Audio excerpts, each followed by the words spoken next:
Estás a punto de escuchar un podcast patrocinado por la Fundación Caja Canarias y Gobierno de Canarias. Un programa de divulgación del patrimonio musical de Canarias. Visita nuestro archivo documental etnografiacanaria.com. Bienvenido a El Mentidero.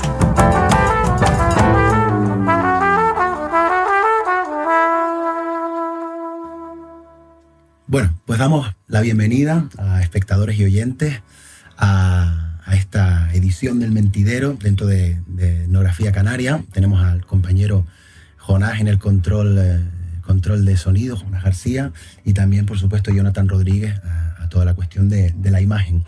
Hoy recibimos, o mejor dicho, nos reciben a nosotros porque estamos en su casa, a quien consideramos pues un referente absoluto dentro de lo que tiene que ver con la investigación y la divulgación de la música de transmisión oral, de la música y demás cosas, como vamos a ver a lo largo de la entrevista. Carmen Nieves, Luis García, muchísimas gracias por atendernos. Gracias a ustedes también. Bueno, para los que no tengan el placer de conocerla, Carmen es licenciada en Geografía e Historia y etnomusicóloga.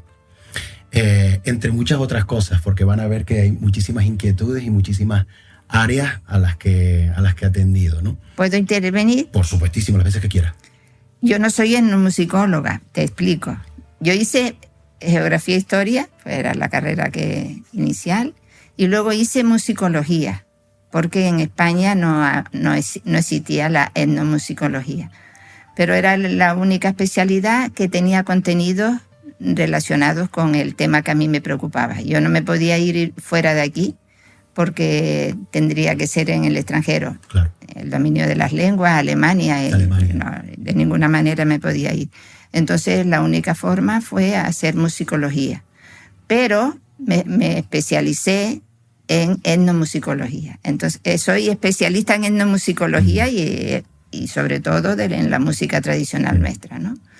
Pero mi especialidad musicológica, bueno, lo que hice como yo hice piano y en el conservatorio y después ya seguí con la musicología histórica porque es la que se daba entonces. Claro, es la única que existía en ese momento. Existía en España era así y aquí no había nada entonces que yo sepa. Para los oyentes que estén quizás un poco más perdidos en cuanto a esta diferenciación que tú y yo estamos haciendo de musicología histórica o etnomusicología, antropología de la música, como lo queramos llamar, podemos poner una pequeña nota a pie de página para que ellos sepan exactamente cuál es la diferencia paradigmática de las dos etiquetas. Vale. Bueno, de todas maneras, ya sabes que la etnomusicología es una disciplina prácticamente nueva, que todavía está formándose, ¿no? Sí. Y que hay personas, yo por ejemplo, yo no estoy de acuerdo con aplicar el término etnomusicología para diferenciarlo de la música tradicional de la música académica. Para mí música es música y ya está, en sentido amplio y único. La música es música y tiene sus propias características según el contexto en el que se den y cómo se transmite y todo esto, pero es música. Por lo tanto, yo hablo de musicología. Ya. Yeah. Etnomusicología es porque la gente entienda que estoy en el campo de las músicas tradicionales, claro, de nuestras músicas tradicionales. Pero mi punto de vista, además, creo que lo dejo claro en la introducción del libro este. Sí, luego hablaremos bien. Lo dejo claro de que mi idea es llamarla musicología y ya está. Pues sí, yo creo que es una tendencia que no es aislada. Hay un musicólogo valenciano, se llama Alfredo Personat, es amigo y además fue profesor, que es autor de una frase muy eslogan, ¿no? Muy efectista, que es esta de Bach es música étnica, para que la gente se quite de la cabeza. Eso que la música académica occidental no debe estar en un cajón aparte de las demás, está sujeta a las mismas condiciones que cualquier otro cuerpo, ¿no? Vamos a tocar muchos palos y yo creo que es interesante empezar por una publicación que tenemos aquí, que no es la más reciente de todo lo que has publicado, ni mucho menos, pero sí que, bueno, todos los que queremos seguir aprendiendo de esto, atesoramos esta publicación en la estantería como de las imprescindibles. Hablamos de la música tradicional en Ico de los Trigos. Tenemos aquí el primer tomo. ¿Qué representa los alzados en todo tu camino profesional, incluso personal? ¿Y cómo se fragua semejante proyecto y semejante tarea? ¿Cómo se lleva a cabo esta tarea? Mira, yo después de un congreso que hubo en los años 80 de cultura canaria, nos conocimos un grupo de profesores que teníamos las mismas inquietudes, por casualidad. Coincidimos y vimos que estábamos caminando por caminos distintos, pero en un mismo sentido. Esos profesores eran Manuel Lorenzo Pereira, efectivamente, Manuel Fariña González, historiador, estaba Víctor Cabrera Higuera, Antonio Ruiz Martín y yo. Estábamos nosotros 5, ¿no? Y decidimos formar un grupo que se llamó Grupo de Investigación de Música Folclórica. Entonces después pasó a folclore musical, por lo que te digo que está en formación en aquel entonces también. Esa revisión de las etiquetas. La terminología, exacto. Bueno. Después yo conocí a Isabel Ares y Ramón y Rivera. ¿Te suena de algo? En otro congreso que hubo en Gran Canaria, que no sé si fue, yo creo que fue antes de que nos conociéramos todos, que organizó el ICEF, es el Instituto Canario de Etnomusicología y Folclore. Fue un instituto que nació, digamos, como copia de lo que existía en Venezuela. En Venezuela se llamaba INIDEF, Instituto Nacional Iberoamericano de Etnomusicología y Folclore, algo así era, ya no lo recuerdo del todo. Pero era la directora de esa institución, que era muy importante porque allí se preparaban todos los monitores, o muchos de los monitores, que luego se dispersaban. ¿Por todo el país? Por todo el país, no, por toda Latinoamérica. Por toda Latinoamérica. Entonces, yo cuando conocí ese proyecto, y estaba la directora, que era Isabel Ares y Ramón y Rivera, era una etnomusicóloga de Argentina. Pero se casó con Luis Felipe Ramón y Rivera, que era otro etnomusicólogo, pero venezolano, y se estableció en Venezuela. Y allí hicieron la sede de ese instituto. Entonces, ella vino como ponente a ese congreso que celebró el ICEF. Ajá. Ya estaba organizado el ICEF. En Gran Canaria. En Gran Canaria. Una idea muy buena en aquel entonces. Entonces, como tenía eso formado, y la función de esa institución era formar, ¿cómo los llamaban? No me acuerdo el nombre que tenía un nombre especial. Era para formar personas que fueran a los distintos lugares que establecían como de interés especial etnomusicológicamente, o bueno, como músicas tradicionales, y entonces se preparaban allí. Y yo me interesé mucho y le dije que si había posibilidades en que, por la relación tan estrecha que tenía Canarias con Venezuela, podía entrar. Y me fui para allá. Me lo permitió. ¿Hablamos del año? Del año espérate, eso, 80 y algo, no estoy segura. Más o menos. No estoy segura, pero bueno, es en esa época. Porque el congreso fue en el 80, y 70-80, entre uno y otro. Entonces yo, que ya estaba metida trabajando, ya había empezado los primeros pasos de la investigación, entonces dije, es el momento, porque me vi que yo no conocía ni la metodología, no sabía cómo andar en ese tipo de música. En el conservatorio no me habían enseñado, y en geografía e historia pues tampoco. Entonces lo lógico era formarme. Y entonces le planteé la posibilidad de que me fuera. Me facilitó, no me cobraron la matrícula, afortunadamente. Y allí tenía gente que eran como de mi familia que me acogieron. Y estuve allí el tiempo que se necesitaba para luego salir a trabajar en el campo. Claro. Entonces allí me prepararon para trabajar en el campo. Bien, pues yo ya vine, porque además me acogieron muy bien por una razón.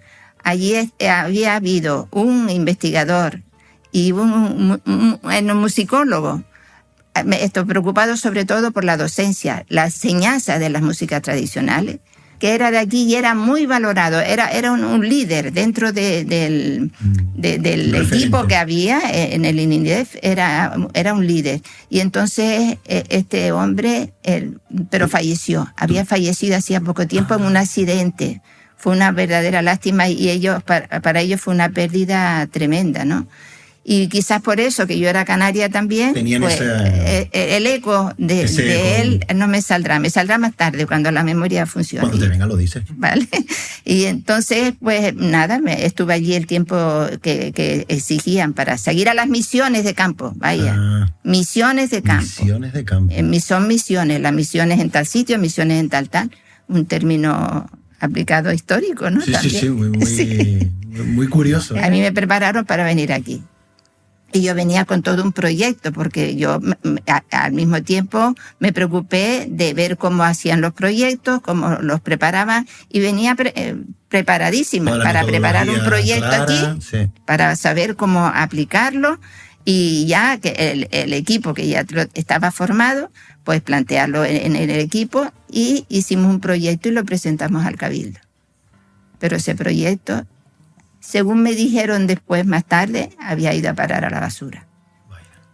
Total, no sé. Y era, fíjate, en aquel entonces era un proyecto que solo necesitábamos, todos que éramos docentes, necesitábamos un año sabático, un año, y que no es sabático, sino un año de cambio de trabajo, y con un presupuesto que era factible, vaya.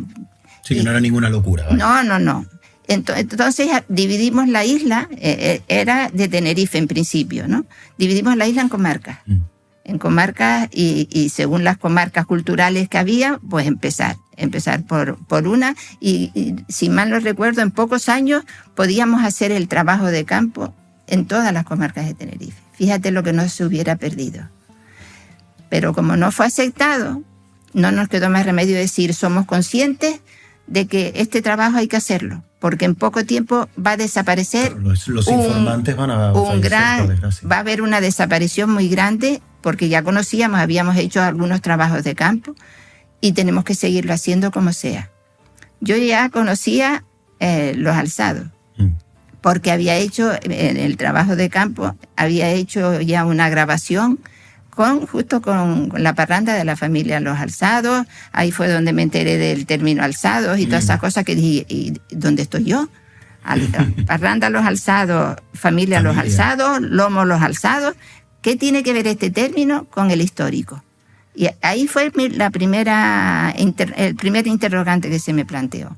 Pues entonces, ¿qué es lo que hice? Yo, que conocía ya eso, que sabía la riqueza que ya había musical, histórica, ¿no? Entonces, a mí me tocó la comarca de Ico de los Trigos. Me la impuse porque sabía que allí había mucha madera. Había mucho hilo del que tirar, Mucho, sí. Y entonces, pues pedí. Lo único que me nos quedaba es hacer las cosas al mismo tiempo. Entonces surge un proyecto doble.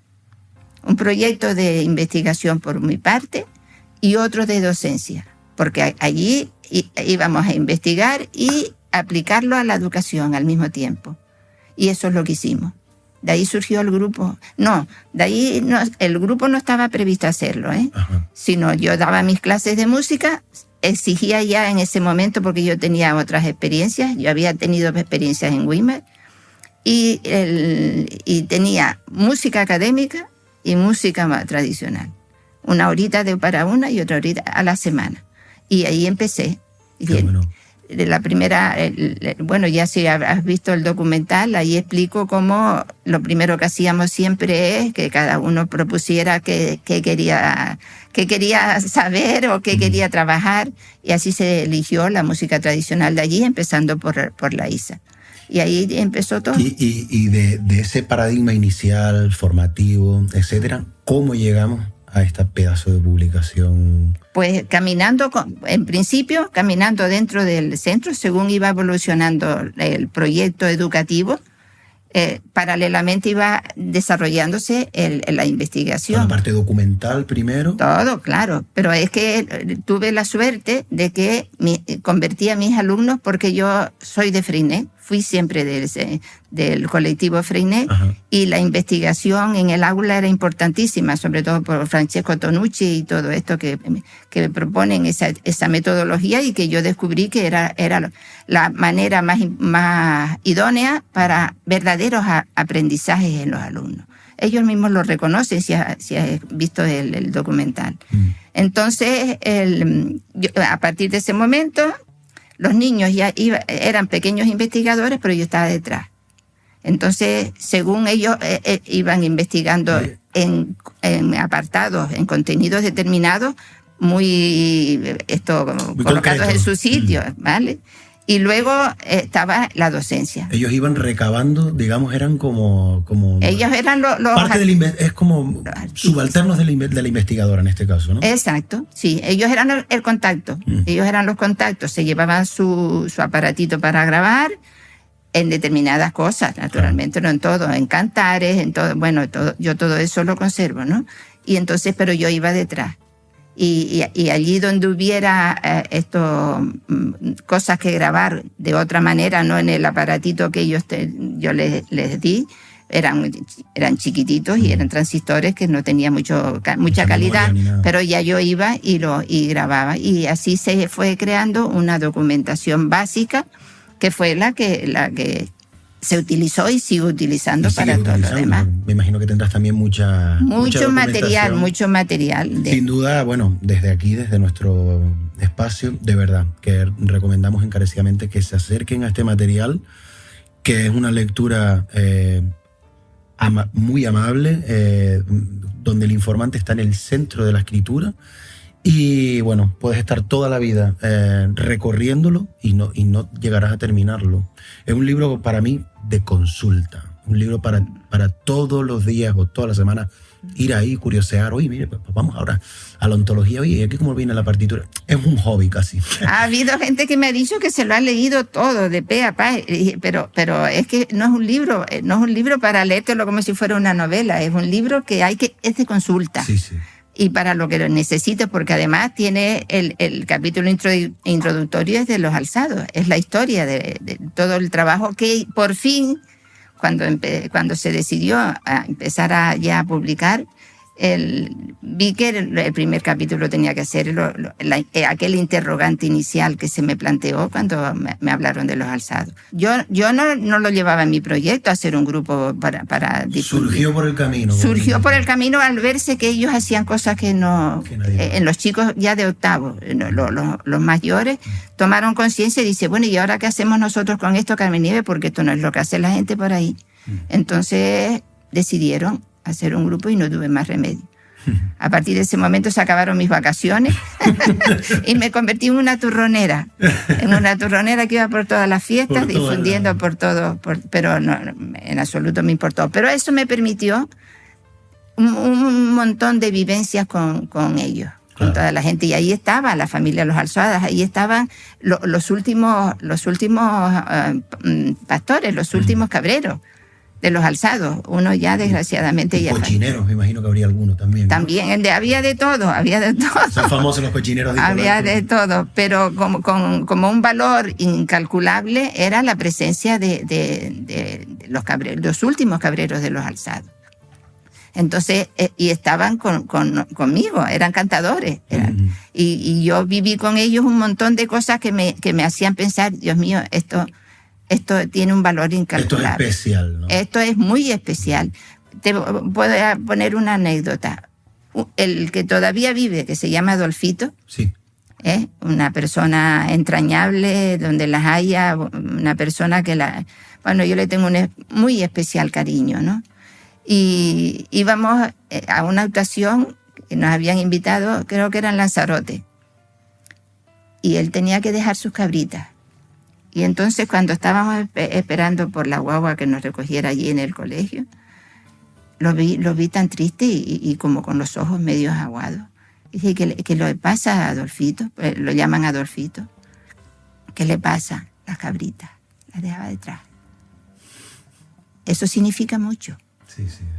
Aquello para mí me marcó un montón. ¿Qué significado tan profundo tenía el sentimiento que la llevaba a dejarlas allí? Entonces eso ya me marcó, fue un indicativo de que ahí hay algo muy especial. Hombre, claro. Y después todas las demás vivencias, todo lo demás que viví, que me enseñaron y todo lo que al final consta aquí. te conviertes, entre comillas, en, bueno, lo que se dice ahora en inglés, un insider, la perspectiva EMIC. Sí. Formas parte del objeto de estudio al final del proceso, claro. ¿no? Yo formo parte de ello, sí. Y en absoluto me siento la más importante. Lo que tú decías antes, son protagonistas ellos. Yo soy una más. Bueno, el que te lea más de 2 párrafos se da cuenta de que tú pones en el centro siempre al informante. A menudo en la bibliografía se suele tomar la guerra civil y el término de esta como un punto de inflexión en el terreno social, tras el cual se produce un cambio de paradigma que inevitablemente afecta a la cultura de transmisión oral. ¿Tú estás de acuerdo con esa disposición? ¿Estás de acuerdo con esa fecha como cambio paradigmático en la sociedad española y canaria? Todo ello enfocado o todo ello dirigido hacia lo que tiene que ver con la transmisión de la música tradicional. Bueno, fue un nacionalismo de Estado. Eso es lo que se pretendía, y no hay sino que leer un poquito a Pilar Primo de Rivera para ver cuáles son los objetivos que se proponían. Pero a pesar de eso, a pesar de que era una cosa dirigida con unos objetivos, no sé si voy por el camino que tú quieres. Sí, ¿no? sí, totalmente. Vale. No, a pesar de todo eso, la labor fue interesante. La labor fue importante porque mucha gente tomó conciencia del valor que atesoraba. En el Escobonal. Como reacción, quizás. Como reacción. Vale. Fíjate cosas que me encontré luego en las demás investigaciones. Ellos pretendían enaltecer, embellecer las músicas tradicionales, ya concretamente en la música tradicional que se conservaba. Y hacer una exposición lo más rica posible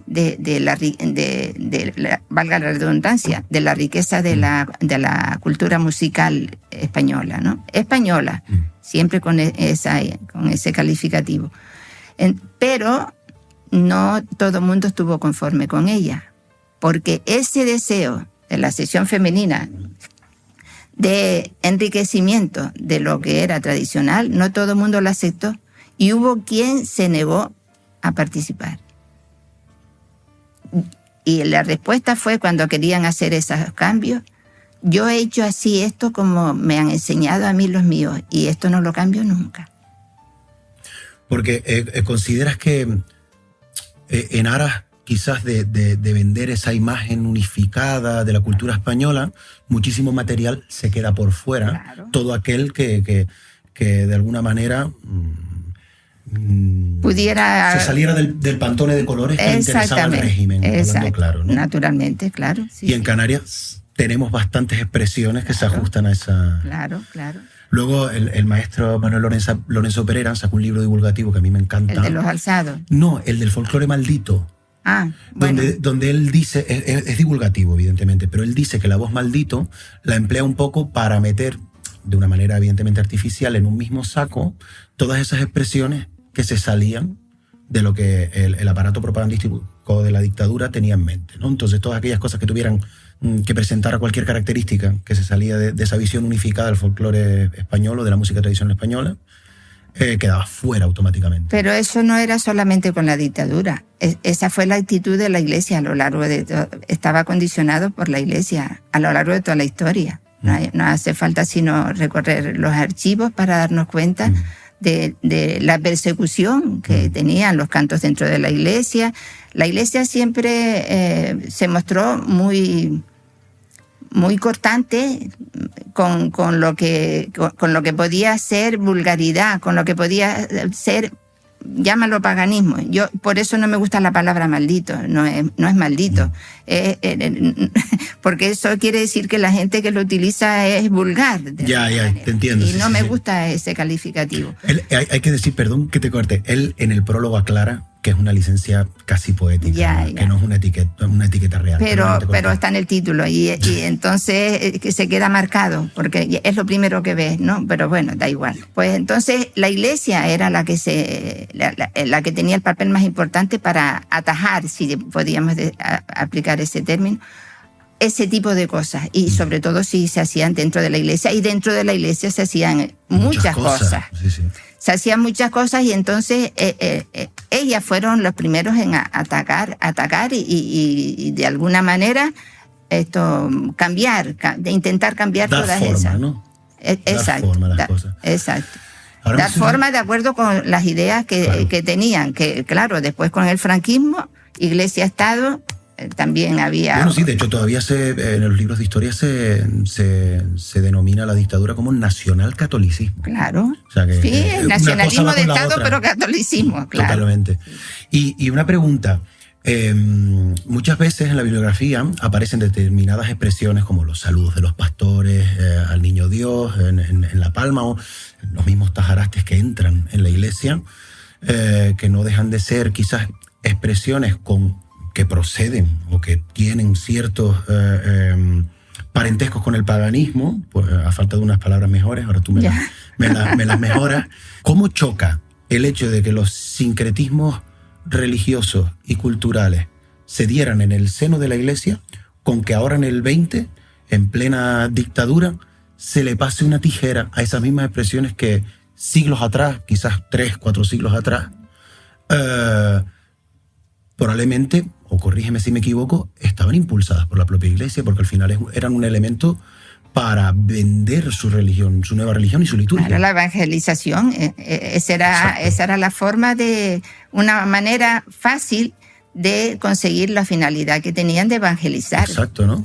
Claro. O sea, que de alguna manera la Iglesia durante la dictadura se pone la zancadilla a sí misma, porque, me explico, en un siglo XV, en un siglo XVI, son ellos, mientras los países anglo-germánicos colonizan de una manera muchísimo más rígida y mucho menos permisiva con los elementos de las culturas preexistentes. Aquí se incorpora. El Imperio Español, por el contrario, dice, no, me interesa, vamos a poner una catedral católica con motivos indígenas, vamos a poner...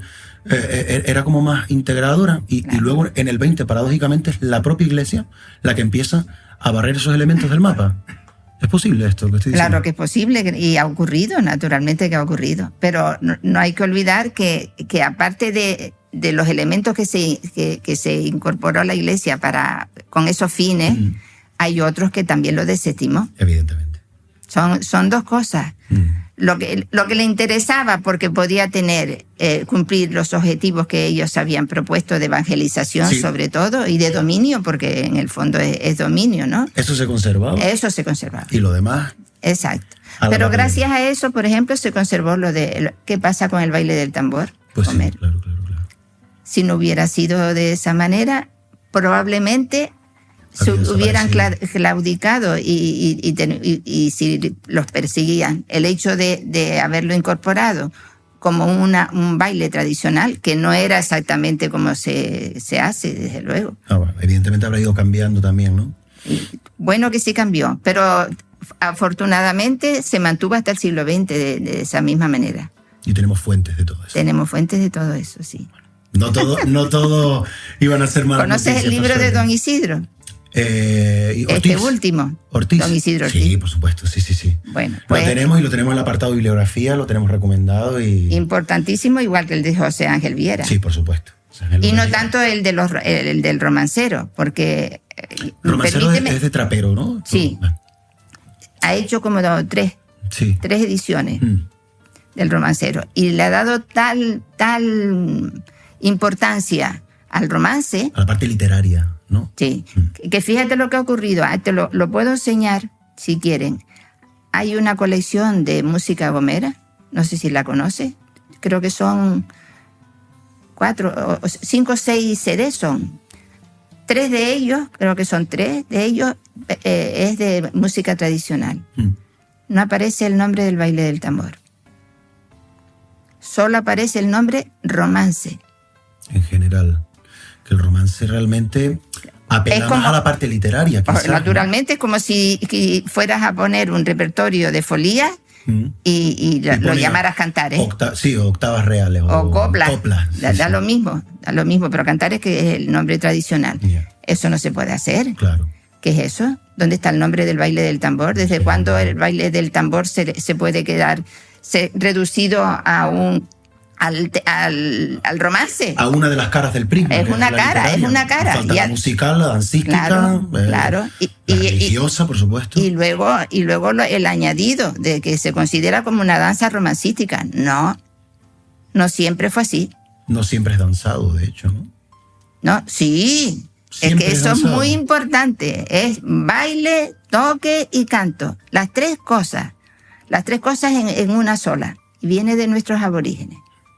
¿No te has leído entonces todo el prólogo del libro de Don Isidro? Tengo que excusarme, Bueno. de alguna manera, porque evidentemente uno tiene que ir buscando su surco, el surco que debe andar, y es verdad que el de la música gomera se me antoja tan grande. Es un paradigma. Y tan extenso que de momento lo tenemos en veremos. Lo que sí hacemos queremos hacer es acercarnos a personas que sí que están con la lupa en esa página y preguntarles a ellos directamente, pues por ejemplo, como tú misma, que tienes súper controlada toda esa bibliografía. En el libro de Doña Carmen introduzco mi postura, mi interpretación de la documentación que existe sobre el baile del tambor gomero. Podríamos decir que la música tradicional, la música de transmisión oral, hoy sucede de diferente manera y, casi más importante, ¿ha sido positiva o negativa esta producción casi masiva que estamos observando hoy por hoy en cuanto a la música de transmisión oral? ¿Se la está tratando correctamente? No. Respuesta corta. Muy corta y tajante. Lo que se está haciendo es tremendo. Y ya que salió el tema de la gomera, el baile del tambor, escuchar hoy lo que se está haciendo con el baile del tambor es un atentado al patrimonio. Lo considero un atentado a nuestro patrimonio, porque la música tradicional es patrimonio de todos nosotros. Y como patrimonio tenemos que respetarlo. Lo que se está haciendo en general en todo el archipiélago. Te pongo un ejemplo. Sí. Te pongo ese ejemplo por lo siguiente. En el baile del tambor existe el baile, naturalmente, el baile suelto, ya lo saben, pero hay un tipo de cantos especial, que es los cantos responsoriales, ¿no? Y esos cantos responsoriales tienen una estructura y unas características que vienen de muy lejos, que supongo que ya lo habrán observado también. El responder, el cantador de adelante, o el romanceador también se llama, entona una melodía y va a parar, sale de una nota y va a parar a la misma nota. Un centro tonal. Tonal no, porque es modal, pero bueno, vale, a un centro que es la nota base del sistema. Pues entonces, en esa evolución, al repetir los que van a responder, todos parten de ese mismo centro modal, pero no caminan por la misma melodía. Cada uno hace su melodía de manera libre, es lo que se llama heterofonía. Pues eso se lo están cargando. Se tiende a la coralidad ahora más, ¿verdad? 4 voces, que lo oí el otro día cantando a voces. ¿Qué es esto? ¿Pero en La Gomera o aquí ya en otras islas? Quizás? En otras islas. Sí, yo creo que sí, que es más común verlo en islas, quizás las islas capitalinas un pelín más. Pero eso no se puede permitir. Eso no se puede permitir. Como no se puede permitir llamar al baile del tambor romance y olvidarnos del baile del tambor, no se puede permitir tampoco que la heterofonía se acabe. Pues sí, la verdad. Si se acaba un elemento importantísimo que se remonta a la época prehispánica, hombre.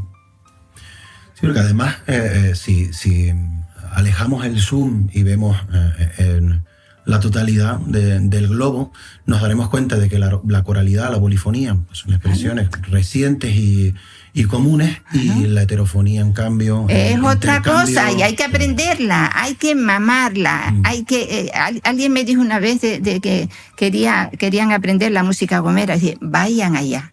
Múdate. Vayan. Múdate allá directamente. Múdate y aprende de los verdaderos maestros, porque los hay. Y además maestros que están decididos a enseñar. Y digo ahora por don Isidro Ortiz, lo que me dijo en una de las últimas conversaciones que he tenido con él. Él está dispuesto.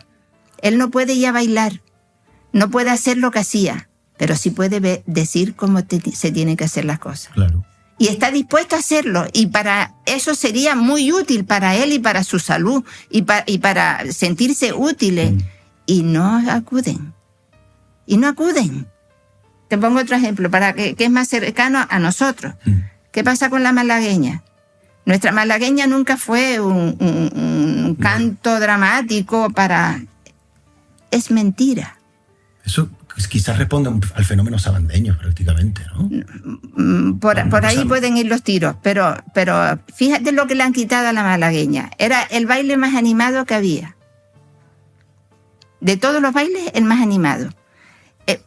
Permitía en poco tiempo desarrollar todo el canto, con lo cual lo que se decía permitía luego el pique a uno que entra, responderse todo. Había y luego tenía una cosa importantísima, que es el bailar con muchas mujeres. Bailar con todas las mujeres del grupo se podía llegar a hacer. O sea, que era una palanca también de flirteo y de cortejo. Que para eso era lo que los bailes eran para eso, para enamorarse, para la controversia hombre-mujer, típica también, ¿no? Pues eso lo permitía. La Isa es mucho, dicen siempre que es la más animada, ¿no? La Isa es el fraseo es mucho mayor, más amplio, es repetitivo. En la malagueña, en un momento tienes todo el mensaje. Claro, sí. Incluso coplas de 5 y 6 versos, no solo completas. Exacto. Bueno, pues eso por un lado. O sea, que se le ha quitado la esencia. El tiempo se ha ralentizado. Se ha ralentizado de tal manera que no se puede bailar como debieran. Yeah. Recuerdo aquí mismo, en esta habitación, yo grabé a mucha gente que eran bailadores de aquí, del Realejo, gente mayor. ¿Y sabes cómo lo adaptaban cuando yo, desconocedora en aquel momento de cómo era, yo le ponía una malagueña grabada? Porque la que tenías a mano. La que tenía, ¿no? Entonces, lo que hacían es simplificarla y hacerlo como si fuera un binario, ¿no? Como si fuera un binario para poder hacer ágil, porque lo que querían es demostrar, porque era un baile para demostrar. Un baile movido. Se te viera ágil, joven, y además demostrara lo que podía ser bailando con una mujer. Claro. Bailar a una mujer no era fácil. Y si era 5 o 6, como ocurría, pues eso lo ha perdido todo. Está bien que se le dedican a la madre, pero no era un lamento. Yeah. No era un lamento en la malagueña, era lo más animado que había en la música tradicional. Pues ha perdido toda su esencia. Yeah. Perdió el tiempo, perdió los textos, los perdió lo de los piques, lo de permitir que el hombre bailara con las mujeres de una manera mucho más suelta y más atrevida en el sentido, ¿vale? Es decir, perdió su esencia, ha perdido su esencia. Yo ya no la puedo ver. Yo que siempre me ha gustado todo eso, ya no la puedo ver. Te pones de mal humor directamente. Horrible. Yo dije, no pues mira, la siguiente pregunta me viene al dedo, porque, bueno, si echamos un vistazo a la hemeroteca, comprobaremos que han caído en desuso múltiples expresiones y manierismos musicales. La estandarización, somos víctimas de la estandarización, ¿no? ¿Este fenómeno, en tu opinión, sería algo natural que ha ocurrido siempre? ¿O quizás más bien responde a que se han causado mal el papel del patrimonio cultural en el marco de la globalización, de la sociedad de consumo? Ahora la cultura va a toda leche, si me permites la expresión, y quizás se ha manejado mal o se ha hecho lo que se ha podido. ¿Esto ha pasado toda la vida? ¿O somos víctimas de los nuevos ritmos? Yo creo que, bueno, somos víctimas porque no cabe la menor duda que la época actual no es muy diferente a la que yo viví ya en otra época, incluso, ¿no? Pero se ha perdido porque se le ha dejado perder. Porque cuando se reconoce y se conoce muy a fondo el valor que tiene una cosa, no la deja perder. no se deja perder, sino lo que lucha es por mantenerla, por el valor que tiene. Yeah. Y si existiera una enmienda a la situación, ¿esta se daría en el plano científico de la mano del plano institucional o sería una solución de la gente que participa del medio escénico, por ejemplo? Porque al final el folclore muchas veces, o la música tradicional, va a parar al medio escénico y ahí es donde empiezan las confusiones muchas veces también, ¿no? Claro. Entonces, ¿la solución pasa por el medio escénico, por los artistas, o pasa por las instituciones y el tejido científico, vaya? Yo creo que por todos los campos puede pasar, sí. La escena es interesante lo que pueden hacer los grupos. Y vi una cosa el otro día que va en esa línea. ¿Conoces Surco? Ese programa que hizo el Colorado. Se le ocurrió tocar sin micros y ni sin nada. Eso es lo que hay que hacer. Yeah. Y esa es la música que hay que dar a conocer cuando se trata de... Bueno, lo que pasa es que son los grupos folclóricos que todos hacen lo mismo, pero sí, últimamente es un atrevimiento brutal. Bueno, y por no analizar más cosas, ¿no? Sí, no, pero sobre todo, si estamos hablando en todo momento de música tradicional. Claro. En otros géneros, yo no estoy en contra de la recreación en absoluto. Ya. Yo creo que el recrear, componer, todo eso es muy importante, pero conociéndolo muy bien, claro, y dándolo a conocer como recreaciones, como se hace en la música clásica. Yeah. Yo puedo hacer variaciones sobre la fuga no sé qué de Bach, puedo hacer variaciones, pero el título tiene que ir. Y el estudio previo, ni te cuento lo que y lo que supondría todo eso, y lo que hay que conocer la obra de Bach para luego hacer variaciones sobre ella. Sí. Entonces, pero lo que no se puede hacer si tocas a Bach es no tocar lo que está escrito, porque eso fue lo que él escribió. Claro. Pues en la historia, en nuestra música tradicional, también se va escribiendo la partitura, pero en la partitura oral, que se mantiene en la tradición. Y ahí es donde nosotros tenemos que llegar y lo que tenemos que transmitir a las futuras generaciones. Dicen que eso significa quedar como anclado, como que no evoluciona. Pues gracias a Dios, porque si no llega a ser por eso, por ejemplo, la música gomera hubiera desaparecido. Pues sí. Bueno, se está desapareciendo por nuestra culpa, ya no es la sección femenina. A la sección femenina se le podía decir otra cosa, pero ya de esto la exoneramos. Aquí ya nos toca a nosotros. Somos nosotros. Ya. Bueno, de hecho, el otro día tenía un debate con un compañero cantador, yo sé que tú lo conoces, me encanta cómo canta, porque además es de esa gente que arrastra un estilo del siglo XIX, innegable. Y este señor, que además tiene la particularidad de ser muy joven, me decía, dice, ¿cómo que malagueñas de Colalto? Son malagueñas de Tenerife. Claro. Ni malagueñas de Colalto ni nada. Entonces, muchas veces estamos tomando el folclore o la música tradicional, determinadas expresiones musicales de determinadas comarcas donde allí se han conservado y estamos diciendo, este es el canto del Escobonar. No, es que cuidado, porque quizás imbuidos por ese espíritu de folclore de asociaciones de vecinos que repito, yo en este caso pues me alineo con lo que estás diciendo y no quiero en absoluto criticar ninguna expresión y ninguna actividad.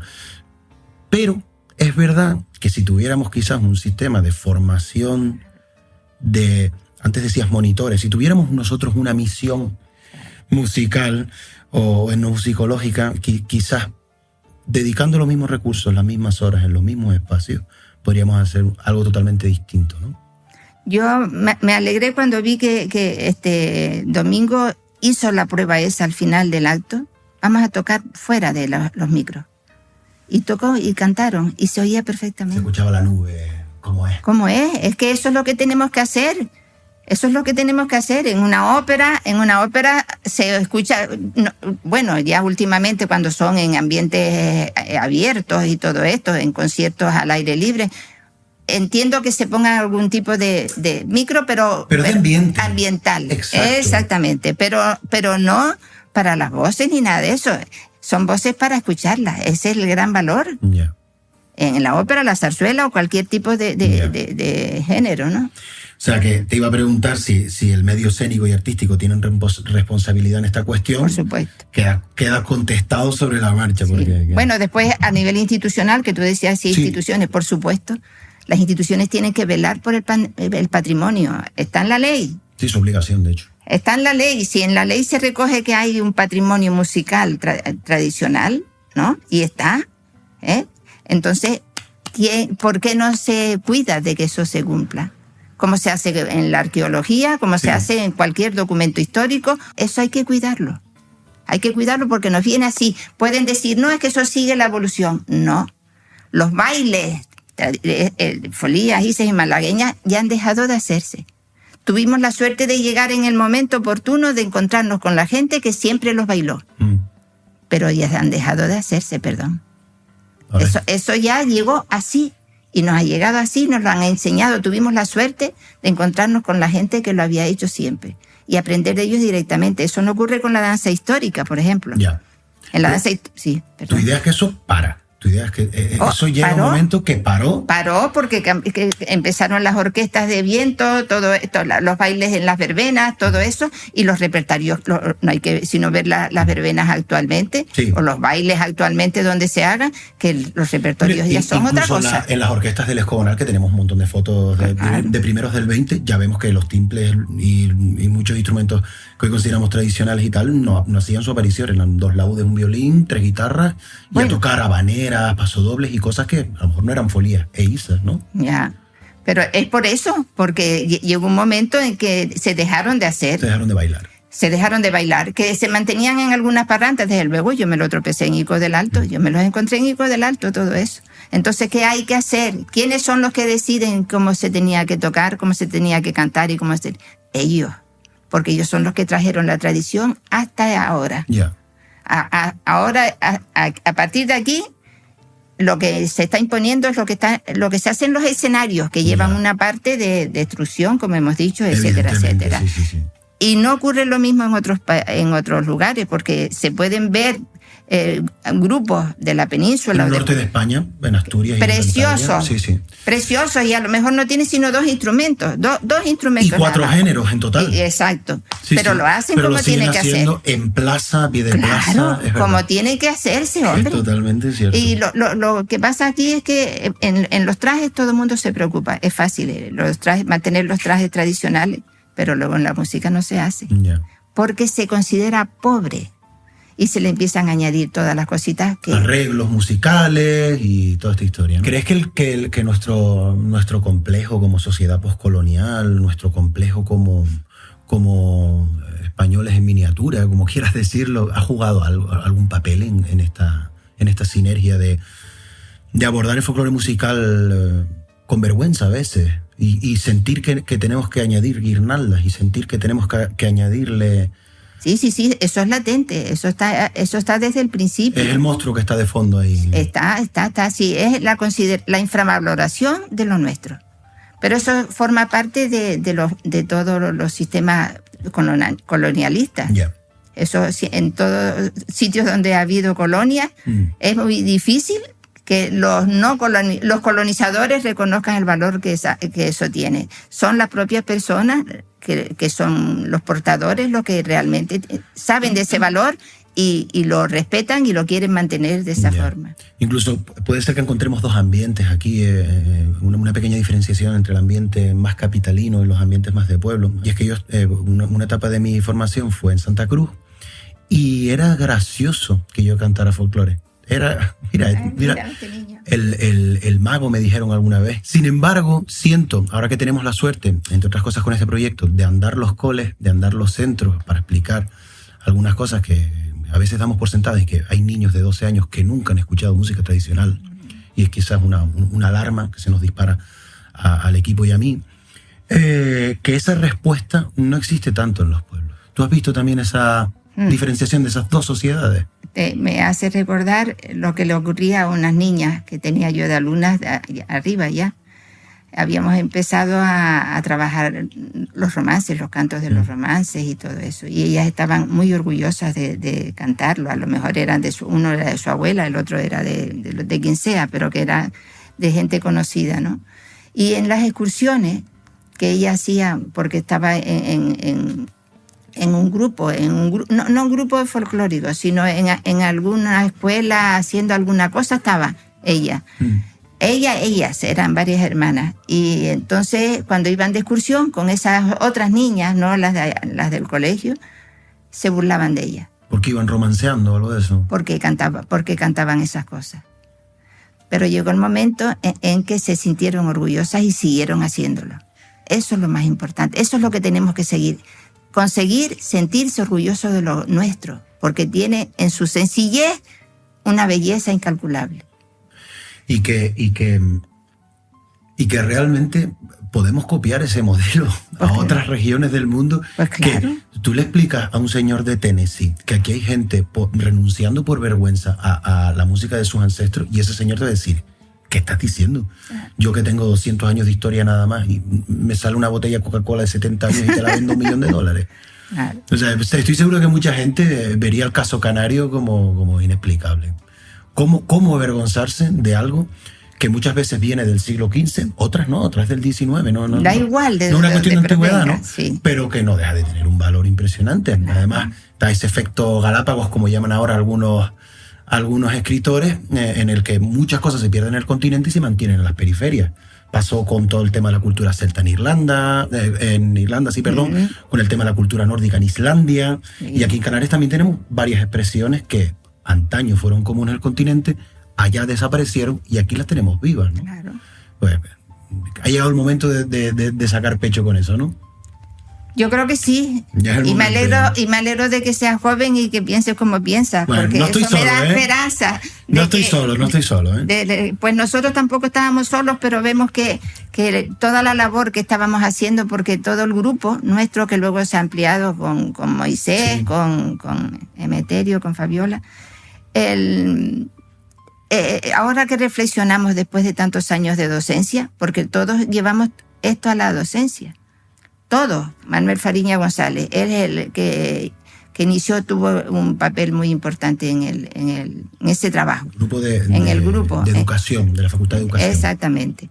Bueno, pues ellos allí, Víctor Cabrera en su colegio, yo en el mío también, y después Antonio Ruiz en otro ámbito, que era la Asociación de Vecinos de Santo Domingo. Todos estábamos haciendo trabajos de aplicación y además de compromiso y de mantenimiento y de todo esto. Pero hemos visto que hay y luego cursos, hemos dado cursos a punta pala de profesorado, de todo eso. Han habido algunos proyectos que se han aplicado, pero no es lo que nosotros esperábamos, desde luego. Yeah. Porque ver lo que uno está viendo ahora y, Dios mío, ¿qué es esto? Yeah. ¿Qué es esto? Es complejo el tema, ¿verdad? Porque por otro lado, mi mente viaja a una situación en la cual, pues, en el Parlamento esto se hable, en el Parlamento de Canarias. Me faltó la política. Sí, las instituciones y la política son... académica, las instituciones académicas también. Mira, la universidad... La universidad tiene que... Y el conservatorio también lo metemos aquí. Natural. No, todos los centros educativos musicales. Me da lo mismo, sea universidad o sea conservatorio. La solución pasa por ellos también. Claro. Sí, es que hay solución, pasa por ellos. Claro. Y tú, ¿cómo contemplas que existe un debate en el Parlamento de Canarias o en la sede que sea de cualquier institución en el cual se ponga encima de la mesa la opción de censurar tal expresión por tales personas? Eso es que se tendría que hacer. Eso se tendría que hacer. Sí, es lo que decíamos antes. Hay que considerarlo como que son atentados, por decirlo con una palabra fuerte, atentados al patrimonio. Una falta grave al patrimonio intangible que tenemos y que es muy rico, ¿no? Entonces eso no se puede seguir permitiendo como, ay, pues sí, qué bonito. No. Quizás el folclore va quedando en los ayuntamientos y en las ciudades, quizás especialmente, va quedando relegado a un objeto heráldico, una medalla que se pone, un broche de oro para tal evento, para tal entrega de premios o para tal cosa. Llega el folclore, hacen 3 piezas que suelen ser las 3 mismas. Las de siempre. Tacatá, medallita y a correr. ¿Puede ser esto? Totalmente. Sí. Es así. Bueno, me gustaría abordar la que aparentemente es la faceta más inacible del trabajo musicológico y etnográfico, al menos 2025. Más que preguntarte por fuentes concretas o por informaciones, yo sé que estaríamos aquí 5 días con el trabajo que has hecho y la memoria que puedas tener. Me gustaría preguntarte qué valoración o con qué espíritu crítico contemplas las primeras fuentes. Luego te voy a preguntar por las más nuevas. Y todo esto, hablamos de la cuestión indígena. Las primeras fuentes hay que darles el valor que realmente tienen de ser primeras fuentes. Las crónicas, todo esto... Pero se necesita una interpretación, justificarla, mejor dicho, justificar esa interpretación. Pero que son valiosas, sí. Naturalmente, cada una a su contexto. Es lo mismo que, por tener un ejemplo mucho más cercano, Betancur Alfonso hizo un trabajo incalculable. Pero la obra de Betancur Alfonso hay que encuadrarla en el contexto en el que vivió. Romántico. Él era un hombre, claro. Era una época de nacionalismo, de romanticismo, entonces hay que tener en cuenta que eso es así, teniendo en cuenta siempre el contexto que vivió el autor de esa información. Claro. Sea crónica del siglo XVI, sea del XVII, o sea que si tenemos y Betancur Alfonso es un ejemplo. Ya, tenemos un cronista para llevar esto, digamos, a un lenguaje que la gente pueda comprender.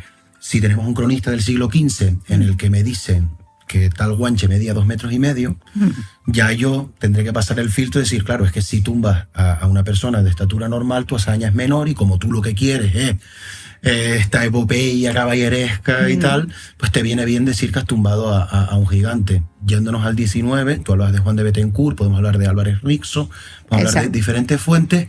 Aquí estamos en un momento en el que estamos imbuidos por el pensamiento romántico, en el que todo era hiperbólico, todo era subjetivísimo, evidentemente. Estamos hablando de los albores también de algunas disciplinas que hoy son...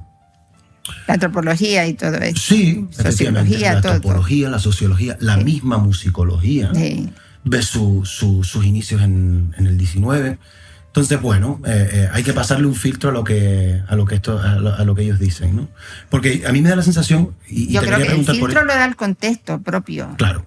Conocer el contexto histórico y sociopolítico. Exacto. ¿No te da la sensación con Juan de Betancur de que a veces... Betancur Alfonso. Con Betancur Alfonso, perdón, Juan de Betancur, siglo XV. Con Betancur Alfonso, siglo XIX. ¿No te da la sensación de que todo es guanche para él? De que todo es indígena. Es que eso fue lo que él trabajó. Su objetivo era buscar todo lo que había, en este caso en las islas, que pudiera tener que ver con el mundo aborigen. Y eso no se le puede criticar, porque ese era su objetivo, era un objetivo claro. No, claro que no. Era un objetivo claro, pero se le ha criticado. Por ejemplo, en el Romancero, el propio Menéndez Pidal habla de Betancur Alfonso como que porque desechó el romancero hispánico, ¿no? Desechó porque no le interesaba, no era su propuesta, no era su trabajo. El trabajo que él quería hacer era sobre la pervivencia de elementos que podrían ser guanches. Y eso hay que respetarlo. Por eso se centró en eso. Que pueda responder a un contexto determinado en que había mucho interés. Perfecto, eso es así. Por la cuestión del nacionalismo, quizás. Exacto. Eso pudo haber influido, pero eso hace daño a alguien. A nosotros como investigadores, hoy nosotros también estamos imbuidos de las ideas propias de nuestra época. Evidentemente, claro. Y si algún día interpretan, no se estudia mi interpretación, se darán cuenta de que yo tengo unas ideas previas y unos objetivos previos. De tu tiempo y de tu mundo, claro. De mi mundo, y además que son objetivos que yo me he planteado en mis investigaciones. Nadie puede cuestionar eso. Eso es un objetivo que yo me he propuesto, y él y Betancur Alfonso es lo que hizo. Es lo que llevó a cabo. Yo no iba tanto por juzgar, y de hecho no soy yo quien lo juzga, sino la pregunta está basada en lecturas de otros autores, que a veces se le critica. No que haya estudiado solo la cuestión indígena, hasta ahí faltaría más, eso es lícito y me parece estupendo. Lo que quizás se le ha puesto en duda a menudo es que a veces ve elementos indígenas donde no los hay. O donde no se sabe si los hay. ¿Tú qué opinas? Bueno, si no se tiene documentación suficiente para considerarlos como tal, ponerlos como hipótesis, como se ha hecho siempre.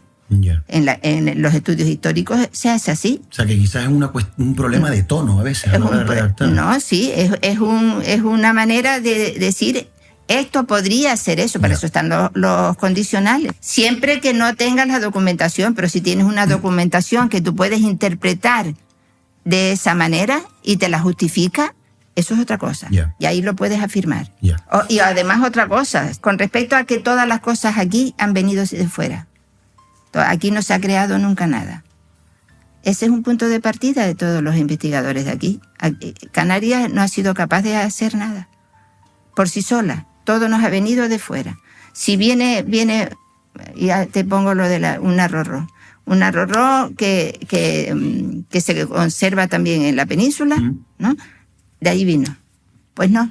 No, ahora se sabe que tanto el de la península como el de aquí vienen de una expresión previa, ¿no? Bastante... Bueno, de eso lo hablamos, pero Ya sé por dónde va.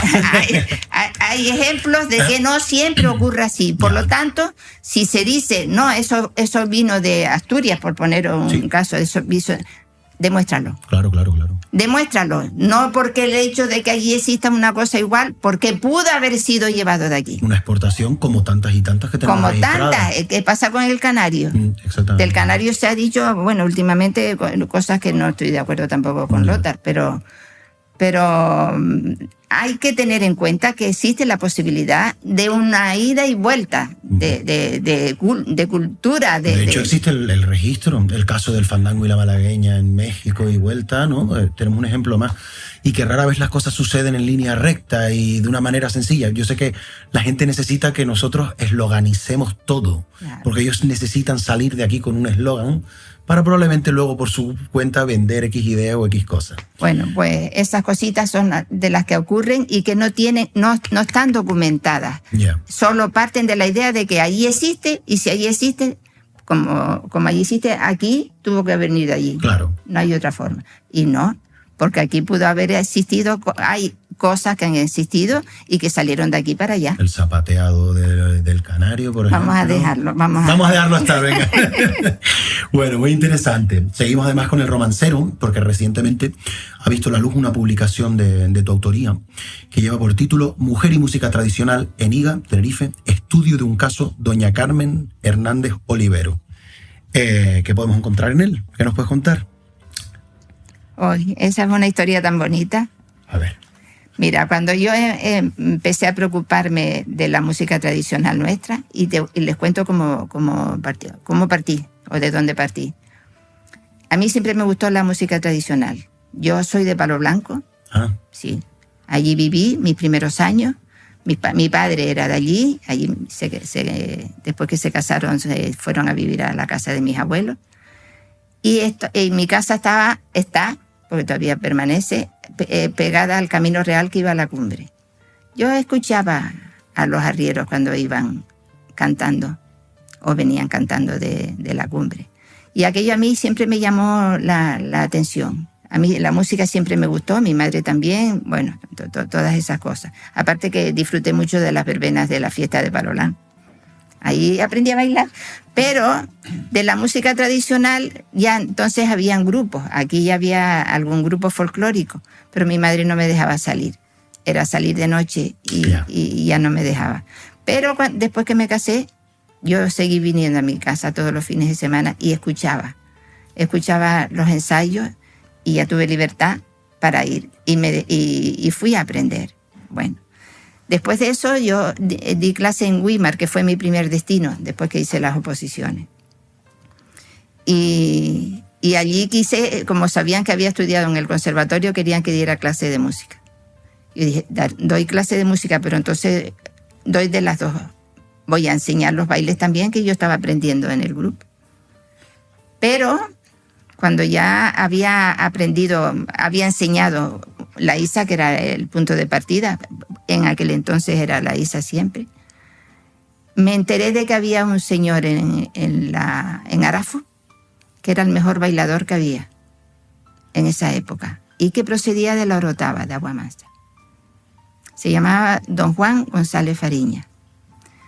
Ese señor lo llevé a mi clase un día para que viera lo que yo había hecho con la Isita, que sabían los niños ya. Yo daba en segunda etapa, siempre. Y me empezó a quitar un montón de cosas. Dice, esto no se podía hacer por esto, por esto, por esto. Esto tampoco, no sé cuánto, no sé qué. De todas las figuras que yo le había enseñadas. Y entonces ahí me empezó el interrogante mío grande. ¿Qué pasa aquí?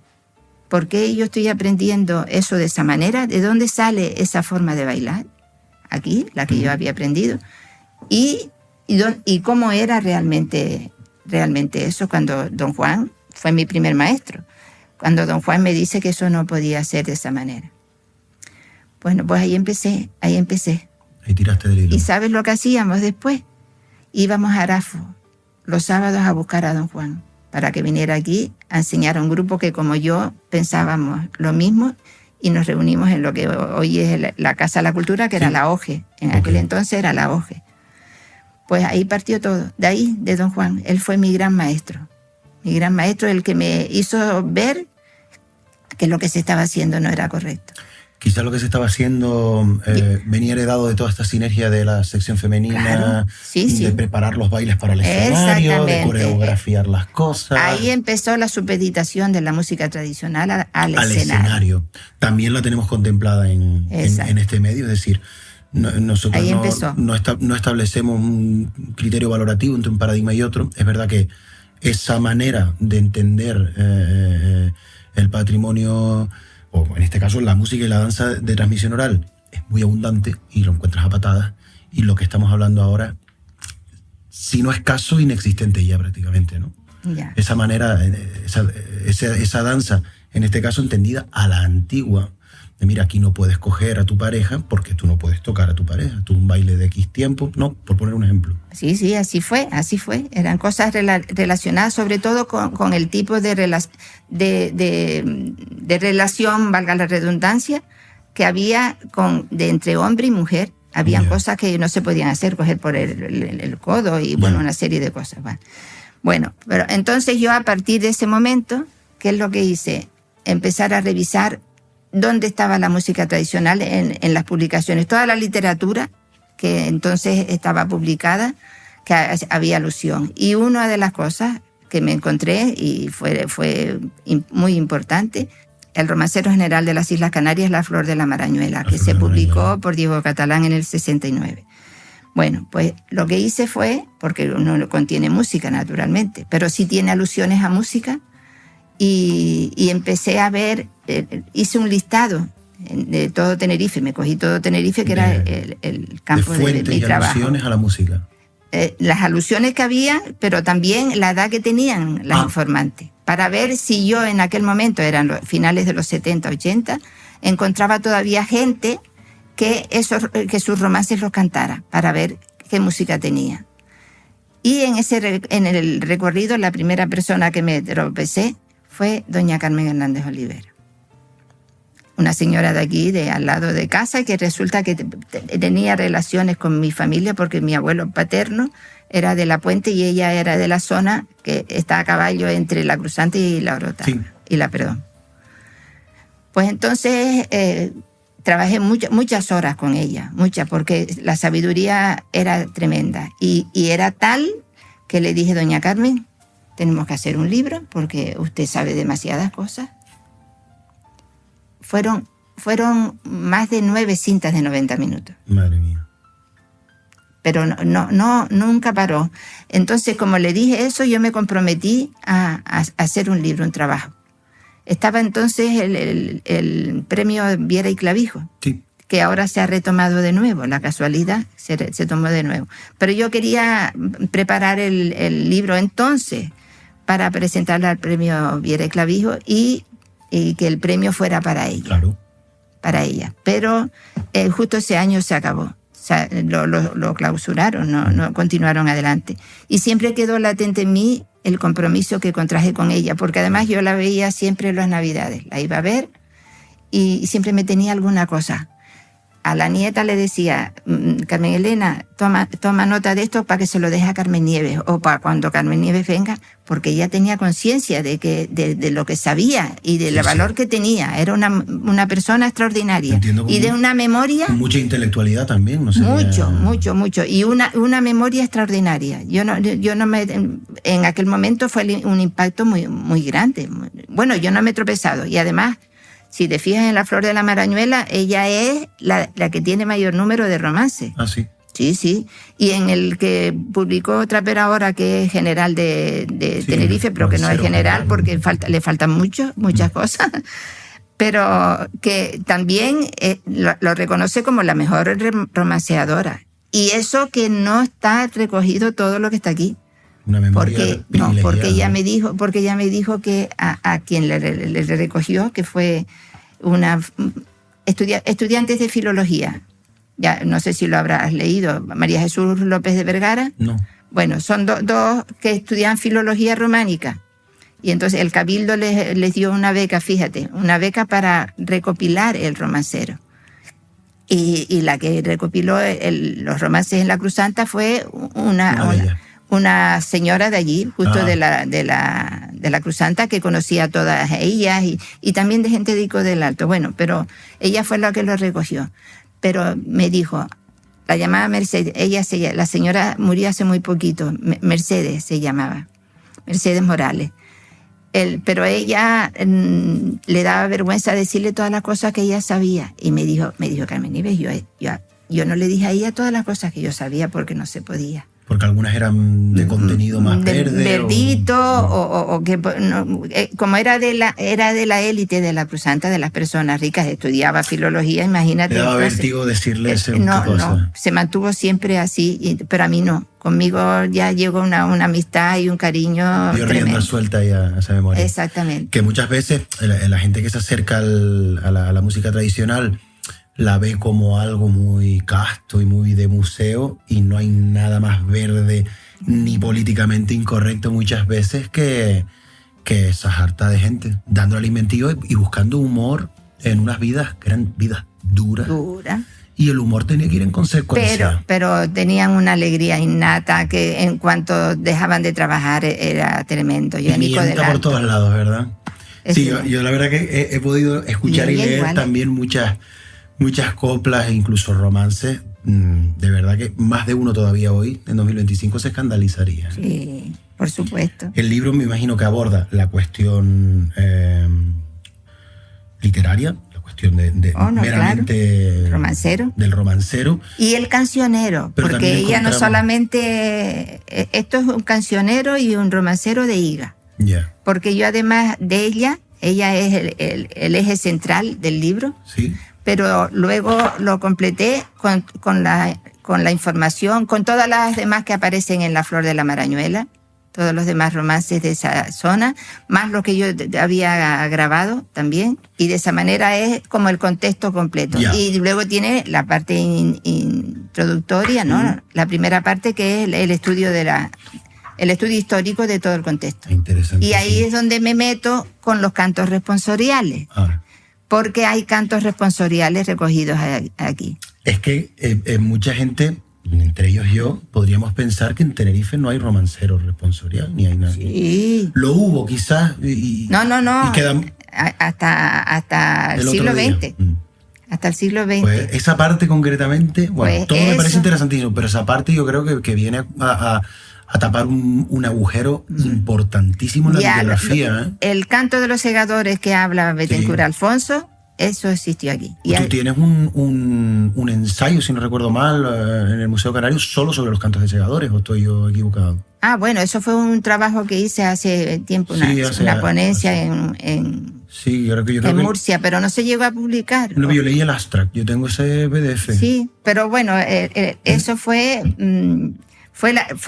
la demostración de que de la validez, de la gran validez del trabajo de Bethencourt Alfonso. Claro. Porque además se le criticó se le criticó que no era como él había puesto, que eran estrofas y responder. Estrofa me refiero un cantar completo. Una copla, sí. O una copla, que no me gusta utilizar el término porque nosotros decimos cantar. Bueno, yo suelo decir cuarteta, pero... Es cantar. Es que la cuarteta en otros sitios, en otros lugares de la isla puede significar otra cosa relacionada con la décima, con el punto cubano. Entonces, prefiero hacer cantar porque así se le reconoce todo. Bueno, pues él la pone como cantar, responder.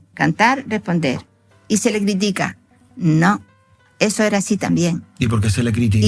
Y no te voy a dar la respuesta porque tienes que leértelo. Porque todo eso está justificado. Tenemos ahí. que hacer la entrevista 2.0, que va a ser el año que viene, cuando yo pueda haber asimilado toda esta información, y tú a mí. ¿Y esto por qué es así? Y yo, a ver si salgo de esa, ¿te parece? Pues sí. Veo transcripciones musicales, veo también iconografía, veo un montón de fotografías. Yo sé que es muy difícil en una pregunta...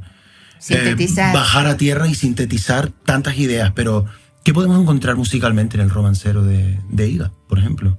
Lo que estábamos diciendo, el gran valor de la permanencia de los cantos responsoriales en la isla de Tenerife, en una zona que no es la única. Sí, una zona de una comarca. Exacto, la comarca de Higa. Y tenemos, por ejemplo, romances musicados con cuerdas, con pasodobles, por ejemplo, como pasa en otros sitios, a ritmo de pasodoble, a ritmo de mazurca, cosas así. Bueno, el tipo de música con los que se cantaban solía ser, y naturalmente para un repertorio tan grande como el de ella, que pasan de 60, ella tenía, por lo que después me enteré, ahora te explico por qué, dos melodías, y utilizaba indistintamente una de que otra, la que le salía. Lo que a ella le interesaba es contar la historia. Ya.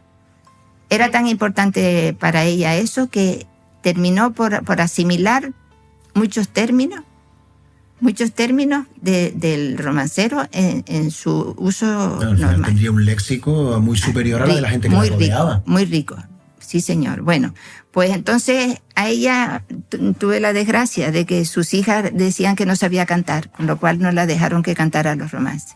Pero al final, cuando ya empezó a hacer de la suya, y que ella no le hacía caso a nadie, entonces empezó a cantar alguna cosita. Pero no con la melodía que luego su hija, a través de una hija de ella, pude saber cómo la cantaba, porque la aprendió. Más tarde, cuando ya ella había fallecido, la hija cantó con la melodía, las melodías. Las melodías. Y coincidía porque tengo otras informantes de la zona esa de Higa también, que utilizaban la misma melodía, porque tenían repertorios grandes y no, era muy difícil, salvo algunos casos, y casos muy interesantes, responsoriales también. Bueno, ya nos vamos acercando hacia el final de esta conversación, y me gustaría hacer 3 preguntitas cortas, si estás de acuerdo. La primera, bueno, desde este medio animamos a espectadores y oyentes a estudiar musicología u otras humanidades y abordar nuestra cultura, visitar nuestra cultura, que además hemos constatado que tiene hambre de la acción de determinadas disciplinas. ¿Qué consejo darías hoy a alguien que mañana, por ejemplo, empieza a estudiar musicología? Que empiece por conocer la música tradicional, que es la que nos identifica, porque de otra manera seguiríamos siendo y seguiría siendo analfabeto musical, tal como lo considera el analfabetismo la UNESCO. No es solamente saber leer y escribir, hay que conocer la historia, la geografía y todas las demás disciplinas académicas que se plasman también en la cultura tradicional. Ahí queda dicho. Bueno, también intentamos dar mucha importancia a la cimentación bibliográfica, ya que, bueno, somos un medio divulgativo, no somos una revista científica ni muchísimo menos, pero intentamos que todo el discurso que plasmamos esté lo más apoyado posible, y cuando toca ser escépticos, pues ser escépticos y estar cómodos en la duda. Entonces, aparte de los textos ya nombrados, científicos o divulgativos, específicos de nuestra geografía, debemos tener en la estantería a toda costa. Yo, todo lo que había y hay, pienso, habrá alguna cosa que desconozca, he procurado siempre tenerla a mano. En mi biblioteca existe toda la bibliografía, o he procurado tener toda la bibliografía que existe al respecto. Y creo que eso tenemos que tenerlo. Sea de una manera divulgativa, como dices tú, libros muy pequeños, lo que sea, pero todo es interesante.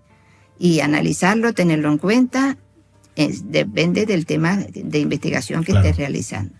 Pero tú quieres que te especifique cuáles son. Hombre, a mí todo me vale, pero si me tuvieras que dar un top 5, como se dice ahora, en un lenguaje más coloquial, de cara a una persona, nuevamente, una persona que empiece, que diga, vale, necesito empezar por 5 cosas. ¿Qué 5 cosas son sagradas en la estantería? Bueno, la primera es, porque parta de lo que ya se ha hecho, la obra que hizo Pérez Vidal, los estudios del folclore canario.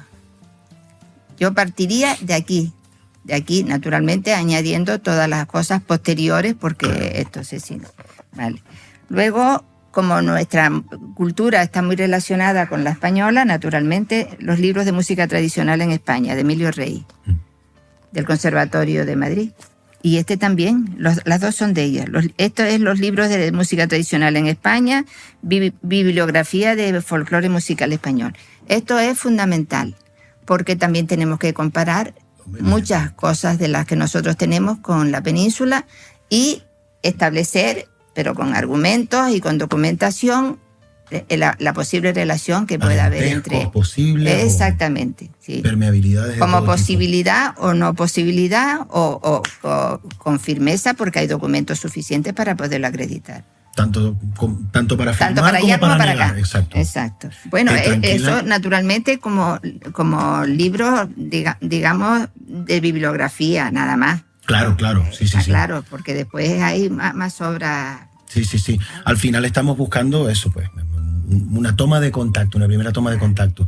La bibliografía es extensa, la de Canarias más extensa será, y más si siguen saliendo publicaciones como esta que acabamos de tratar, y después, ya terminando, una nueva publicación que pronto puede ser que vea la luz, y que es posible que aborde la cuestión de las canciones de cuna. ¿Qué nos puedes contar? Sí, naturalmente es sobre ellas precisamente, ¿no? Sobre nuestra Rorró. Es una obra muy amplia también, porque hay mucho que decir sobre ella y aclarar muchos puntos, porque se ha tratado por los que de alguna manera se han acercado al tema, como Diego Cuscoy, Pérez Vidal sobre todo, sí, que hizo un trabajo exquisito, sobre todo literario, ¿no? Pero ya él dice que los musicólogos tienen que seguir adelante, porque en música él no se metía, claro, muy correctamente, ¿no? Pero para mí me ha servido para muchas cosas su trabajo sobre la Rorró. Pero que tiene mucho más que decir, y más, yo lo he hecho no solamente centrado en Ico del Alto, aunque parto de Ico del Alto, porque es donde he hecho un trabajo más profundo, por lo tanto que me permite tener unos materiales mucho más amplios, claro, y poder hablar de más aspectos que en otros lados no lo pude hacer de la misma manera, ¿no? Pero de todas las comarcas de Tenerife, del resto de las islas e incluso de los isleños en América.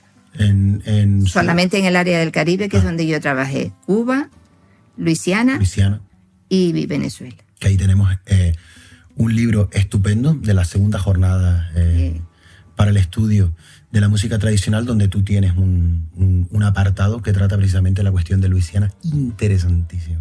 Yo creo esta la recomiendo también muchísimo. Yeah.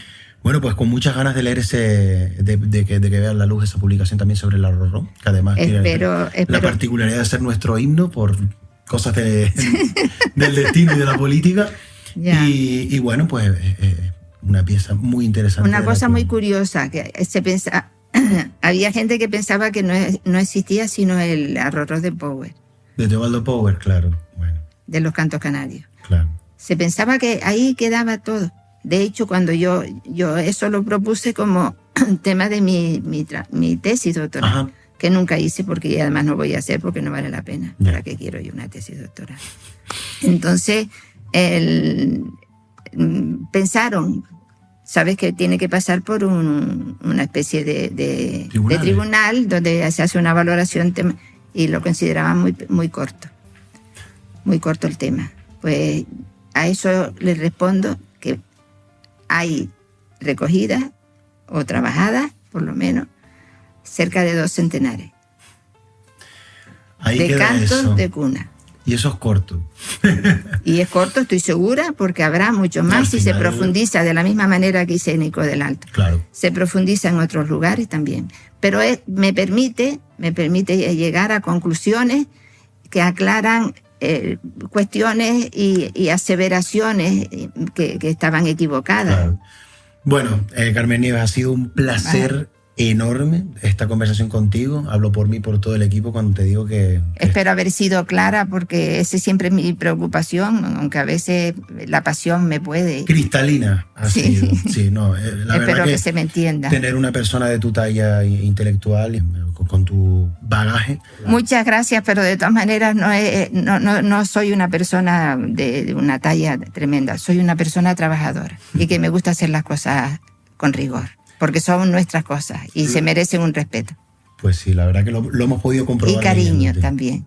Cuando nos quieras volver a recibir, dentro de un año, cuando salga, Dios mediante, la publicación de las canciones de cuna, nos encantaría volver a hablar contigo, porque ha sido un privilegio. Muchísimas gracias a todos Gracias los que nos escuchan y nos ven, y nos vemos en la próxima edición de El Mentidero de Etnografía Canaria.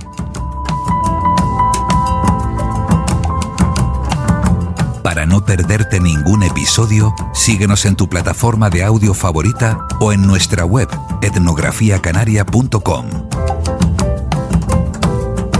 El Mentidero, un podcast producido por el equipo de Etnografía Canaria.